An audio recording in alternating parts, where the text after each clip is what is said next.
అండి ఈరోజు పుదీనాతో ఒక మంచి రెసిపీ చేయబోతున్నా. అదే పుదీనా రైస్. పుదీనా నీట్గా వాష్ చేసుకొని ఒక మిక్సీ జార్లో వేసుకొని అల్లం, వెల్లుల్లి, పచ్చిమిర్చి వేసుకొని దీన్ని గ్రైండ్ చేసి పక్కన పెట్టుకోవాలి. పుదీనా తినడం వలన జీర్ణక్రియ అనేది మెరుగుపడుతుంది.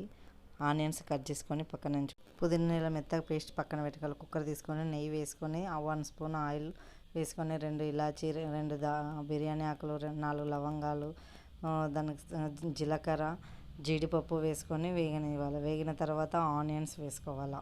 ఆనియన్స్ అనేవి కొద్దిగా మగ్గిన తర్వాత కరివేపాకు వేసుకోవాలి. కరివేపాకు వేసిన తర్వాత పుదీనా పేస్ట్ వేసుకొని బాగా కలపాలి. కలిపిన తర్వాత ఇక్కడ టమాటా ప్యూరీ వేసుకొని కుక్కర్లోకి వేసుకొని కలపాలి. కలిపిన తర్వాత రైస్ వేసుకోవాలి. రైస్ని కూడా బాగా కలిపిన తర్వాత పసుపు, ఉప్పు వేసుకొని కలుపుకున్న తర్వాత 1 గ్లాస్ రైస్కి నేను 1.5 వాటర్ పోసినాను.